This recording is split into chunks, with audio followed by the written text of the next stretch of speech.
မင်္ဂလာပါခင်ဗျာအရင်နေ့ရတော့ကျွန်တော်ဒီဗီဒီယိုလေးတစ်ပုဒ်ပြင်လိုက်တယ်ပေါ့နော်အိမ်ဆောက်တဲ့အခါမှာအိမ်ရှင်ကြီးဘာဟုတ်အကြောက်ဆုံးလဲဆိုတော့မေးလိုက်တယ်မေးကြည့်လိုက်တော့ comment မှာဖြေကြရေးတွေ့ရတယ်ဘယ်လိုလေးတွေ့ရအောင်ဆိုတော့ငမက်ကဒီအိမ်ကိုတဲ့ဖြစ်တယ်လို့လေး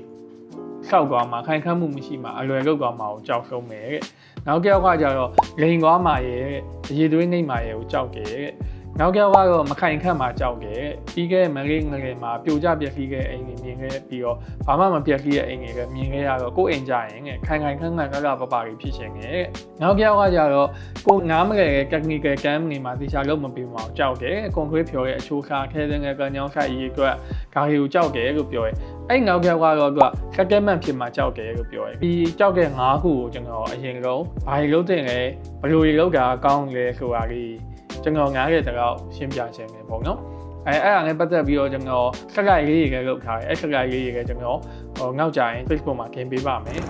ပထမဆုံး game ခံရမှာကိုကြောက်တယ်လူတွေပေါ့နော် game ခံရမှာကိုကြောက်တယ်လုပ်ငန်းကိုလုပ်နေရင်မပြီးပဲငါခါပြစ်ခဲမှာမျို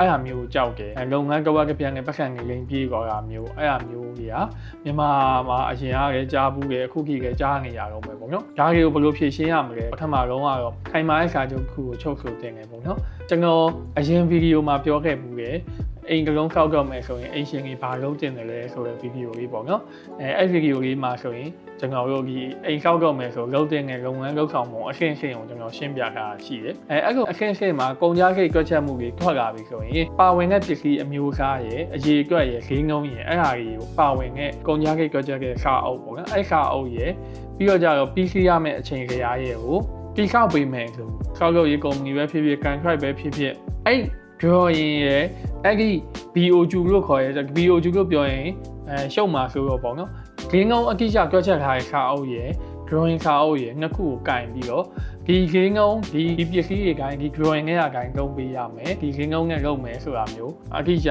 စာချုပ်ချုပ်ရမယ်ပေါ့နော်အဲ့မှာရည်ညွှန်းချက်မှာဆိုရင်ဆိုတော့ BOQ ကိုစာချုပ်ထဲမှာထည့်ပြီးတော့ရည်ညွှန်းရမယ်နောက်တစ်ခါ drawing ကိုရည်ညွှန်းရမယ်တချို့ကတော့ BOQ ကိုမရည်ညွှန်းဘူးကျွန်တော်တို့ဆိုတဲ့ BOQ ကိုမရည်ညွှန်းဘူး drawing ကိုရည်ညွှန်းတယ်ဒီ drawing နဲ့ကအတိုင်းအတိအကျပြန်ပြီးတော့ဆောက်လုပ်ရေးလုပ်တဲ့အခါမှာထည့်ပေးရမယ်ဆိုတော့စာချုပ်မှာခိုင်မာထည့်ပြီးတော့ချုပ်ဆိုဖို့လိုအပ်ခဲ့ပေါ့နော်ပြီးတော့ပြီးရမယ့်အချိန်လေးရာဘယ်အချိန်မှာဗာပြီးရမယ်ဆိုတာကိုတိကျကြအိမ်ရှင်ငယ်စာချုပ်ထဲမှာထည့်ချုပ်ပြီးတော့ငွေပေးရဆိုရင်လည်းဘယ်အချိန်ပြီးရင်ဘယ်လောက်ပေးမယ်ဘယ်အချိန်ပြီးရင်ဘယ်လောက်ပေးမယ်ဆိုတာမျိုးကိုထည့်ပေးရမှာဖြစ်ခဲ့ပေါ့နော်အဲ့မှာကြုံတွေ့ရခဲ့ရှိတာကတော့ကျွန်တော်တို့ကဒီပစ္စည်းလေးကအတက်ကြရေးပေါ်မှာအာမခံနိုင်အောင်ဆိုရင် construction company ကခုနောက်ပိုင်းငွေဦးပေးချေမှုကို90%တောင်းတယ်ပေါ့နော်3000နဲ့အဆောက်အဦတစ်ခုဆိုရင်3500အရင်ပေးရတယ်3500ပေးရတယ်ဆိုတော့သူကဘာမှမလုပ်ဖ ೇನೆ လုပ်ငန်းပစ္စည်းကအချိန်ကြာတွေပါတွေကငေါက်ထားအောင်အဲ့3500ယူပြီးတော့ဖြစ်သွားရဆိုရင်ဘာမှလုပ်မရအောင်အဲ့ကွကျွန်တော်တို့အနေနဲ့ဘာလုပ်ဖို့လိုအောင်ဆိုရင်ငေါက်ခံရဆိုရင်ဒီ contract ရဲ့ဒီဆောက်လုပ်ရေးကုမ္ပဏီရဲ့ငေါက်ခံရဆိုရင်အရင်ဆောက်ခဲ့မှုရဲ့အိမ်ကြီးဘယ်နှလုံးရှိလဲအိမ်ထိသွားရောက်လေးကာလို့ရတာအင်ရှင်ဟောင်းငယ်စကားပြောကြည့်ဖို့လိုမလားလုပ်ကြည့်ဖို့လိုပါတယ်ဒီငေါက်ခံရဆိုရင်ကိုတက်နိုင်တော့အသေးစိတ်စစ်ဆေးဖို့တော့လိုအပ်မယ်ခင်ပါတယ်ကိုကဒီဟာကိုယုံကြည်ပြီးအဲ့ရမယ်ဒီလူကိုကျွန်တော်တို့ဘယ်တော့ယုံလို့ရရဲဆိုတော့လုံးဝဒီကေးကြိုက်ပြီးတော့နောက်ခံရတွင်စစ်ဆေးမှုတွေလုပ်တင်တယ်ဒါဆိုငယ်ချက်ပေါ့နော်ခိုင်မာတဲ့စာချုပ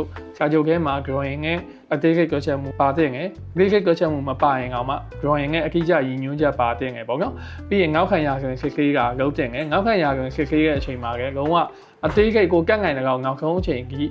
းလိုက်ပြီးတော့ key ဖြစ်ကြီးလိုက်ပြီးတော့စစ်ဆေးတင်ငယ်ပေါ့နော်နောက်တစ်ချက်ကတော့ကျွန်တော်တို့ကြောက်ကြတဲ့အချက်နောက်တစ်ချက်ထဲမှာခိုင်ခန့်မှုကြောင်းကြီးပါတယ်ဗီဒီယိုရှေ့သွားမှာဆိုလို့ကျွန်တော်နောက်ထပ်ဗီဒီယိုတစ်ပုဒ်မှာခိုင်ခန့်မှုနဲ့ပတ်သက်ပြီးဘာလို့တင်လဲဆိုတာလေးတွေကိုကျွန်တော်ရှင်းပြပေးပါမယ်ခင်ဗျာ comment မှာလည်းထပ်ပြီးသိချင်တာရှိရင်မေးခဲ့လို့ရပါတယ်နောက်ထပ်လာမယ့်ဗီဒီယိုစိတ်ဝင်စားရဲဆိုရင်လည်း like follow လေးလုပ်ခဲ့ပေးဖို့ပြောချင်ပါတယ်ခင်ဗျာကျွန်တော်ဗီဒီယိုလေးကောက်လျှောက်တင်ပေးပါမယ်ခင်ဗျာကျေးဇူးတင်ပါတယ်